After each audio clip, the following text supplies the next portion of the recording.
합니다. 예, 우리 조향근 목사님, 사모님 축복합니다. 예, 축복합니다. 예. 우리 예언교회는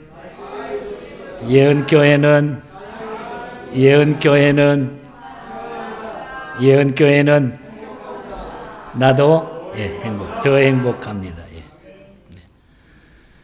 예, 오늘 우리 선교주일에 우리가 사는 길, 지난 그 5월 중순부터 우리 6월 1일까지 우리 중국 선교를 다녀오면서 또 현재 목사님들과 또 교회들의 그 형편과 이런 일들을 나누면서 참 이 마지막 때에 우리가 무슨 일을 해야 될 것인가 다시 한번 깨달을 수 있는 그런 시간이 됐습니다.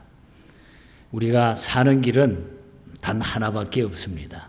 오늘 말씀을 통해서 하나님이 주시는 대로 그 은혜를 여러분께 다 간직하시고 꼭 우리가 이 말씀대로 살아가는 우리 교회와 우리 모두가 될 수 있기를 간절히 바랍니다.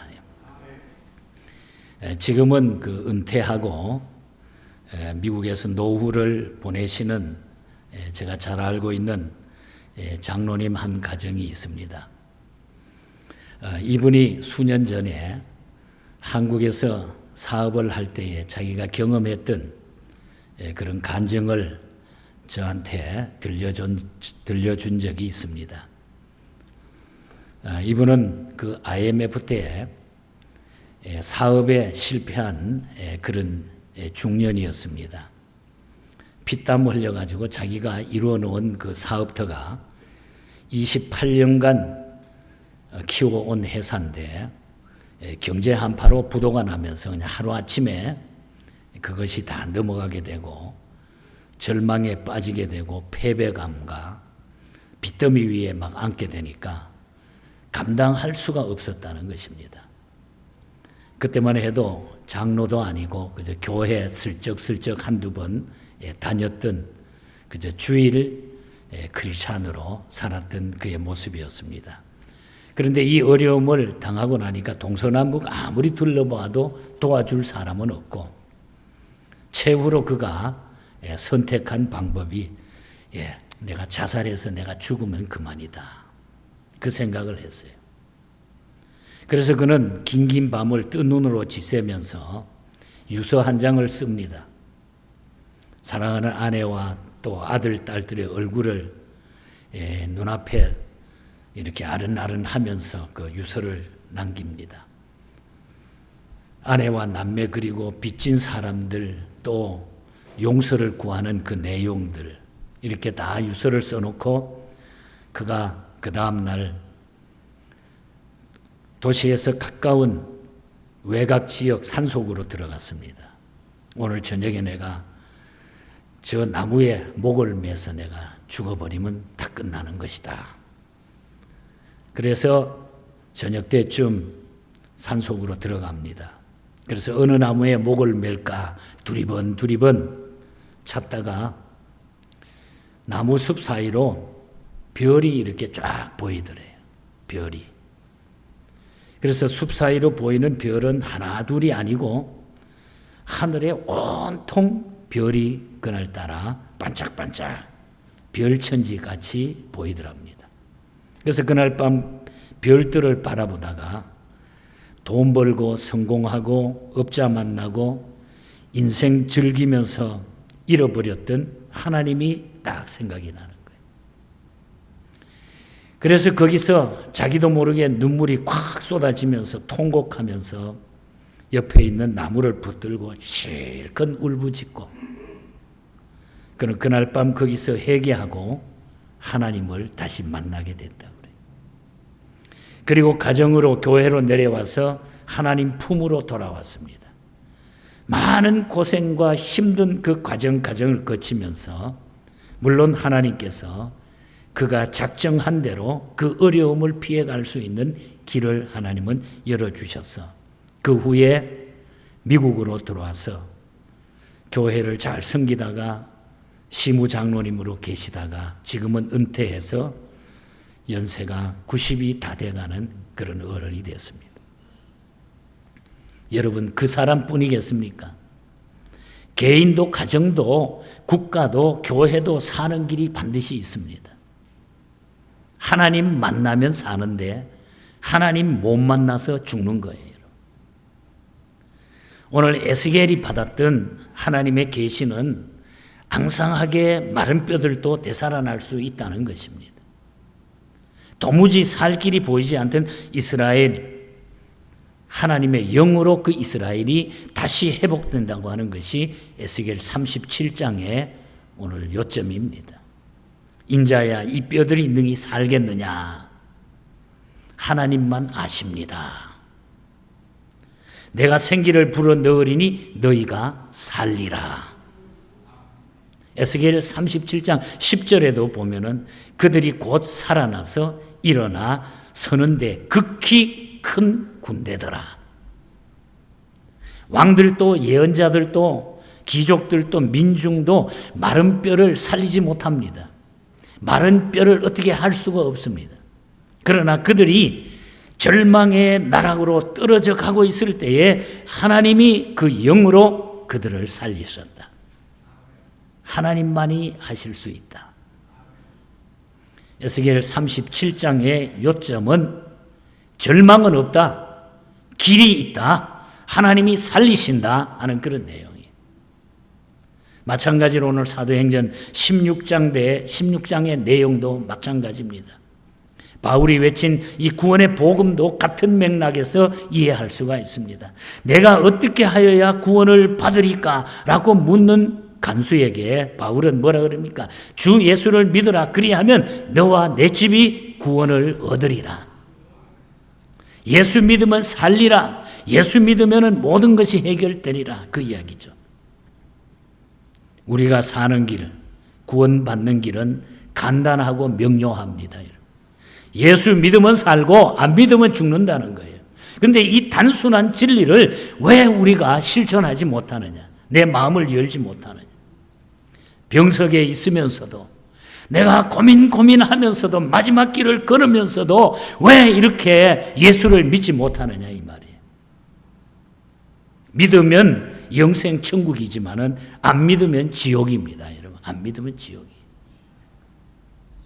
단순하고 명확한 구원의 진리를 복잡하고 골치 아프게 만드는 것을 학문이라고 그러죠. 바울은 위대한 학자였습니다. 구원의 진리를 복잡하게 구조화하지 않았어요. 자기가 아주 학문적인 사람이었지만, 그러나 그가 분명히 알았던 것은 그가 한 진리는 믿으라 그리하면 산다. 이게 한마디 말, 믿으라 그리하면 산다. 이것이 바울의 신학의 골자였다고 하는 것입니다. 세계 정치 기류, 경제 기류, 세계에 돌아가는 많은 일들이 있습니다. 과학이 무지무지하게 발달합니다. 전화기 하나로 모든 것을 우리가 볼 수 있고 나눌 수 있습니다. 그러나 여러분, 세상이 아무리 급박하게 그렇게 돌아간다 할지라도 그 누구도 길이 있다, 사는 길이 있다, 여기에 희망이 있다고 말하는 사람은 없어요. 전부 속이는 거죠. 그러나 오늘 성경은 분명히 말합니다. 길이 있고 사는 길이 있다고 말합니다. 예수 그리스도가 희망이고 사는 길이고 그것이 바로 회복이라는 거예요.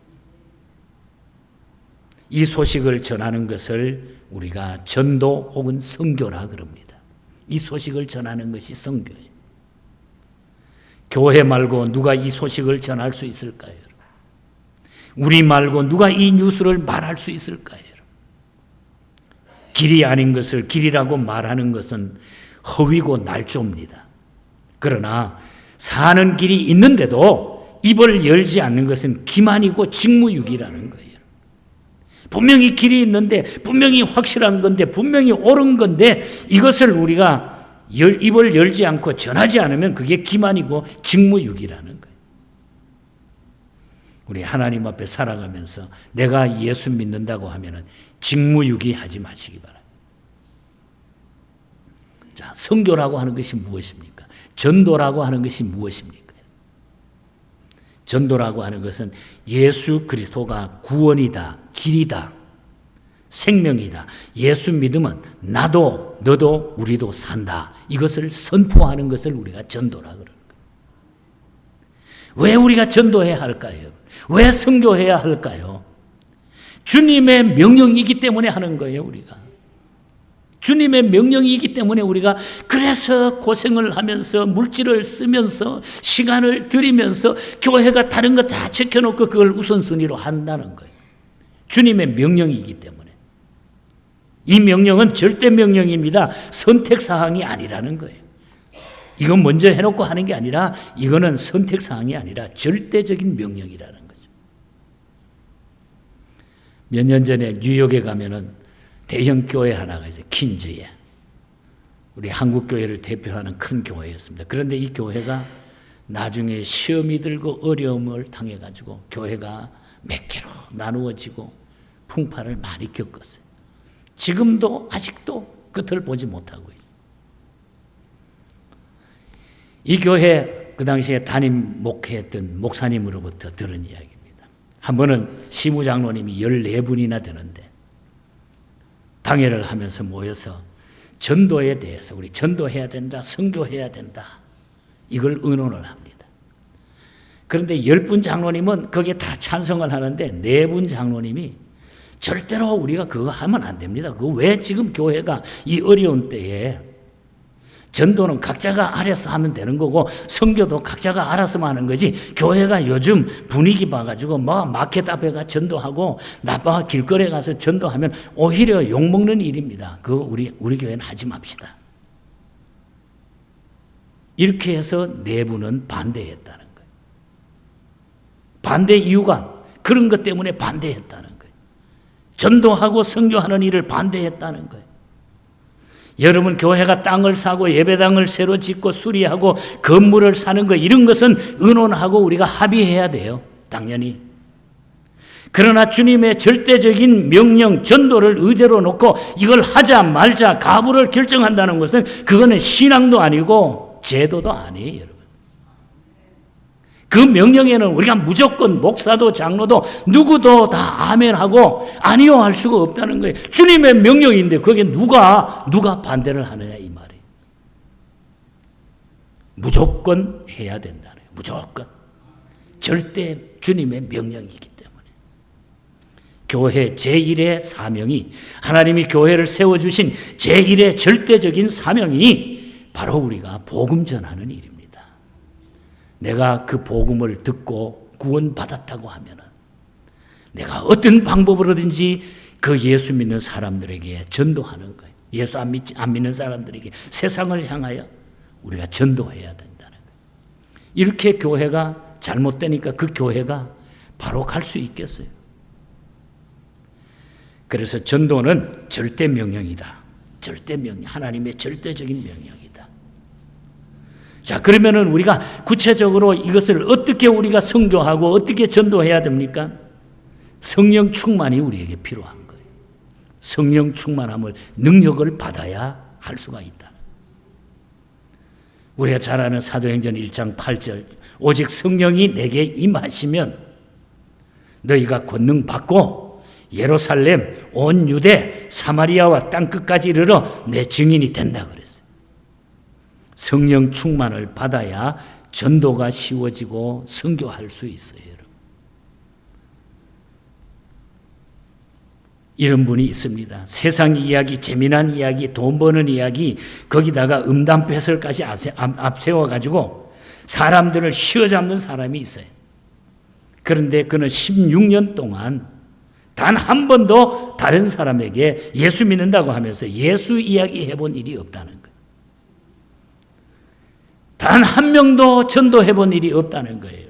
그렇다면 그는 구원받은 그리스도인이 아니라는 거예요. 구원받은 그리스도인이 아니라는 거예요. 성령의 능력을 체험해야 됩니다. 성령의 능력을 체험하지 않고는 입을 열 수가 없어요. 예수님을 자랑할 수가 없어요.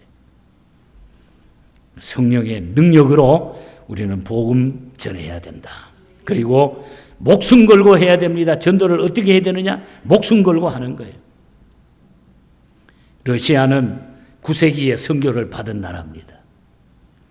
1237년에 몽골 타타르족이 침공했을 때에 수많은 기독교인들이 그 당시에 순교합니다. 그러다가 1917년 공산당 혁명이 일어나면서 기독교 신앙이 억압받기 시작을 했고 1937년에 헌법을 개정을 하면서 종교의 자유는 허락하되 절대로 남에게 복음을 전할 수 있는 자유는 불허한다. 개인적으로 믿는 것은 허락하지만은 다른 사람에게 이것을 알리는 것은 불허한다. 이 조문을 삽입함으로써 헌법에다가 삽입함으로써 전도의 자유를 박탈해버린 거예요. 형식적으로 종교의 자유는 줬지만은 형식적으로는 줬지만은 실제로는 그 탄압이 시작이 된 거예요. 남한테는 전하지 못한다. 지금 똑같아요. 중국도 마찬가지. 지금 현재 러시아도 똑같아요. 그때부터 러시아 교회는 숨통이 막히기 시작했습니다. 전도를 안 했고 못했어요. 70년간 공산주의의 그늘 아래 들어간 나라치고 잘 사는 나라 선진국 하나도 없지요. 지금도 지구촌에 최악을 발휘하는 그런 못된 나라가 됐잖아요. 지금 보세요. 어떻게 돌아가는지. 어떻게 하든지 하나님 앞에 도전하는 거죠. 복음의 문을 막기를 원하는 거죠. 그때의 러시아 교회가 목숨 걸고 전도했다고 하면 교회도 국가도 퇴화하지 않았을 것입니다. 남의 이야기가 아닙니다, 여러분. 저는 요즘 한국에 나가서 들은 얘기예요. 한국 교회도 엄청나게 많이 변했어요. 좀 잘 살게 되니까 나라가. 이번에 팬데믹 기간을 거쳐오면서 한국 교회가 목회자들이 그래요. 약 3,000에서 6,000개의 교회가 없어졌을 것이다. 그런데 해교 이슬람 사원들이 600개가 늘어났다는 거예요. 한국이. 여러분 한국 교회가 잠잠하면 돌들이 소리 지르게 될 것입니다. 이때 우리가 잠잠하면 우리 민족이 다른 사람들을 통해서 구원하게 될 거예요. 한국 교회는 무너지게 될 것입니다. 오늘 우리는 이 물질주의 상황 가운데서 우리는 목숨 걸고 전도하지 않으면 안 돼요. 주님 다시 오시는 그날까지 그리고 전 세계가 구원받는 그날까지 중단 없이 우리가 전진하면서 이 복음을 더 열심히 전해야 된다는 거예요. 더 열심히.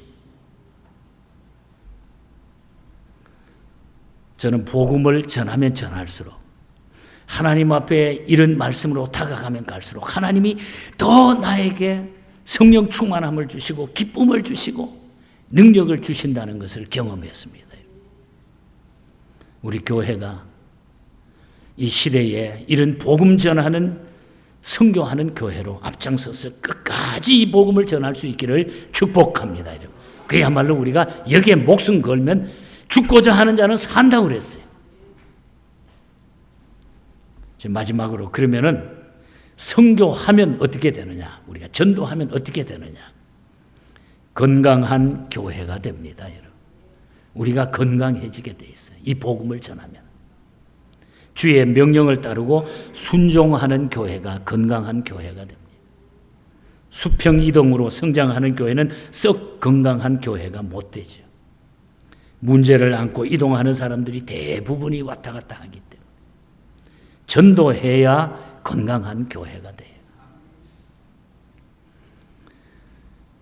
1992년도부터 중국을 오고 가면서 복음을 전했는데 중간에 올림픽 월드 미션이라고 하는 선교회를 정부에 등록하고 그 안에 올림픽 성서대학을 만들고 올림픽 세계 선교협의회라고 하는 하나의 교단을 만들어서 지금까지 우리 교회가 일꾼들을 배양하고 목사 안수를 주면서 거기에 일을 지금까지 해오고 있습니다.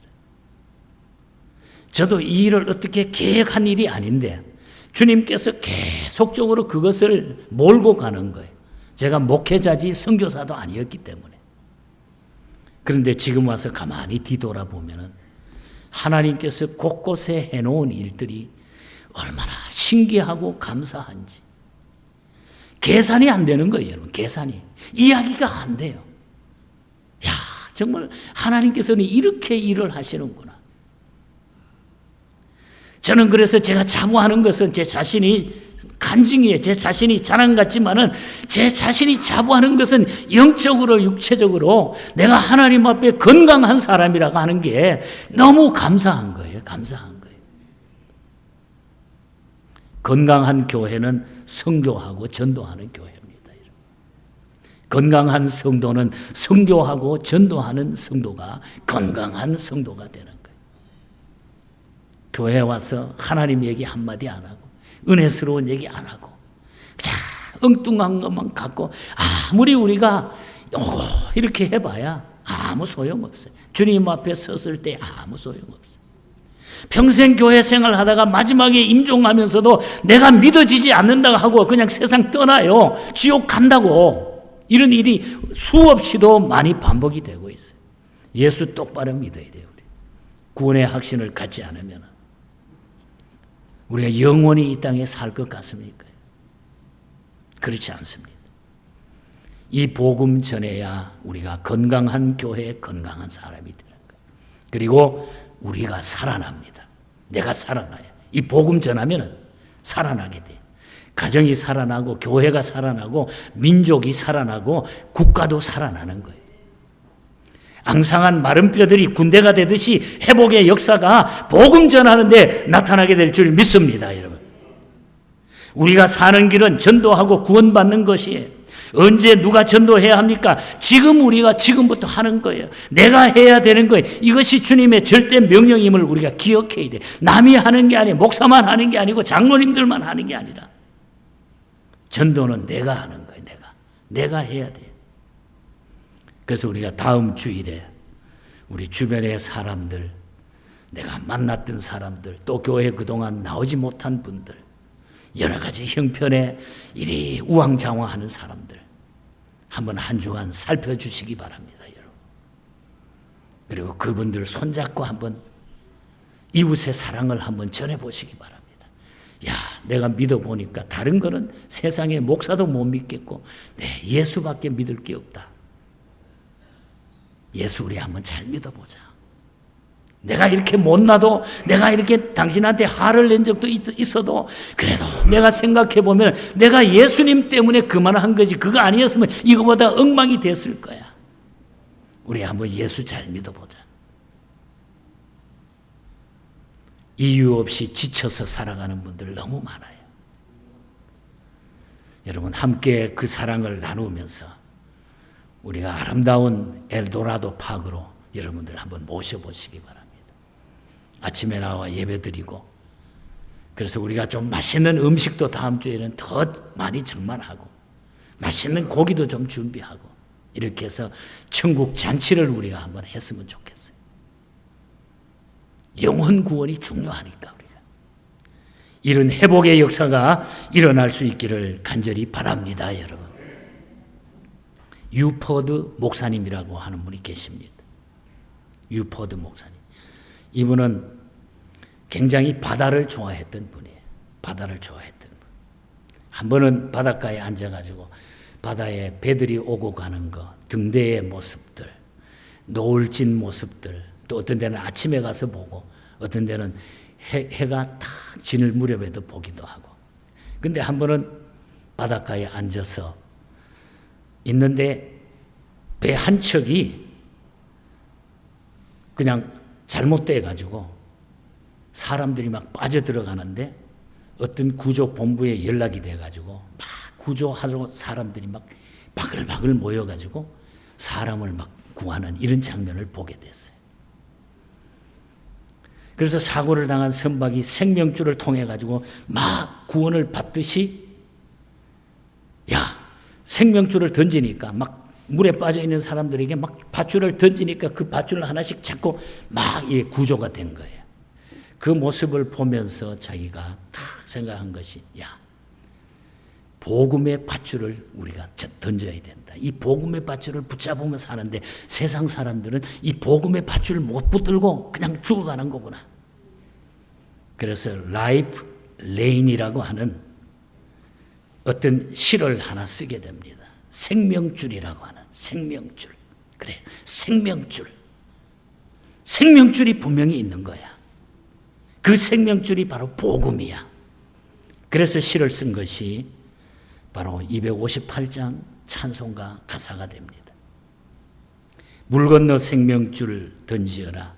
누가 저 형제를 구원하랴. 우리의 가까운 형제이니 이 생명줄 누구가 던지라. 너 어서 생명줄을 던지어라. 저 형제 지쳐서 허덕인다. 시험과 근심의 거센 풍파. 저 형제 휩쓸어 몰아간다. 생명줄 던져, 생명줄 던져. 물속에 빠져간다. 생명줄 던져, 생명줄 던져. 지금 곧 던지어라, 건지어라.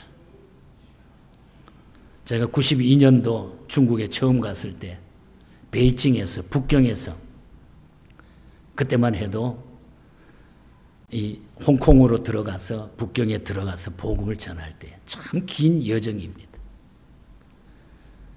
거기서 이제 북경 시내에서 그 1한, 2한, 3한, 4한 이렇게 도시가 이렇게 들어올수록 복잡하고 밖으로 4한, 뭐 3한 이렇게 나가면은 좀 한가하고 이렇게 돼 있어요. 한 4한쯤 되는데 아주 북경의 외곽 지역에 어떤 자매 집을 하나 내줘가지고 거기에서 한 30-40명 모여가지고 집회를 하는 거예요. 근데 그 당시만 해도 북경의 그런 집들 주변에는 집 안에는 화장실이 없어요. 화장실이. 전부 화장실은 동네 공동 화장실, 공중 변소가 되어 있는 거예요. 집에는 없어요. 화장실이 다 대부분. 그런데 하도 여름이니까 얼마나 더운지 그냥 지나가는 길거리에서 파는 그 색소 물 있잖아요. 얼마나 그게 먹고 싶은지 막 그걸 그냥 사 먹었어요. 사 먹었는데 그 다음에 예배가 시작이 됐는데 배탈이 난 거예요. 설교를 하는데 그냥 막 배탈이 나가지고 막 뒤로 나오는 거예요. 견딜 수가 없는 거예요. 그때 제가 할 수 있는 방법이 뭔지 알아요? 이 찬송을 부르게 했어요.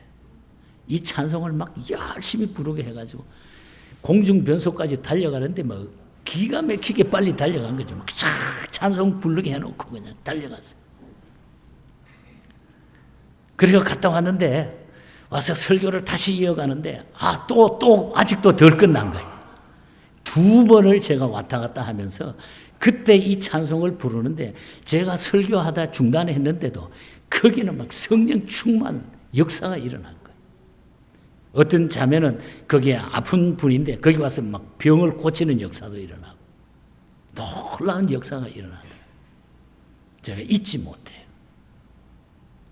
여러분, 우리가 하나님 앞에 살아가면서 생명줄을 가지고 있는데 내가 지금 사람을 살릴 수 있는 생명줄을 하나님이 나에게 주셨는데 이 생명줄을 던질 수 있어야 돼. 그걸 누군가는 찾게 잡을 수 있도록. 이게 저는 우리가 최고로 사는 길이고 지금 우리가 이 시대에 해야 될 일이라고 봐요. 나태해져 가고 적당하게 지나가고 세상의 사람들의 인심들이 그냥 무너지고 있어요. 뭐 어떤 일이 벌어져도 끄떡도 안 해요. 겁도 안 먹고 뭐 될 대로 되라.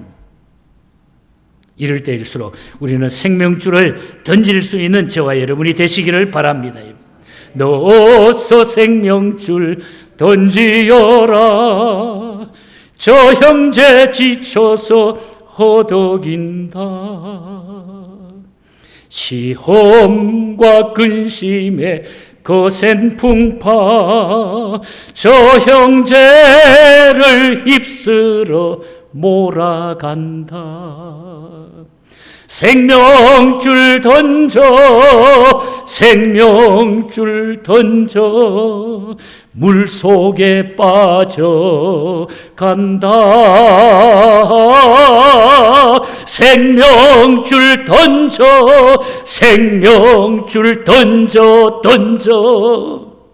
지금 곧 건지어라. 지금 건져야 돼요. 우리의 자녀들, 우리의 주변의 이웃들, 우리가 생명줄을 던져야 돼. 그게 우리가 사는 길이에요. 사는 길. 영원히 사는 길이에요. 영원히 사는 길. 주님 앞에 섰을 때에 우리는 승리자로 서게 될 줄 믿습니다, 여러분. 이 시대를 복음을 가지고, 복음의 폭탄을 가지고, 복음의 핵폭탄을 가지고 여러분들 세상을 우리가 그냥 휩쓸 수 있는 이런 크리스찬이 될 수 있기를 바랍니다, 여러분. 그래서 우리 하나님 앞에 섰을 때에 참 잘했다, 칭찬이 저와 여러분에게, 우리 교회에 있어지기를 주님 이름으로 간절히 축복합니다. 하나님 앞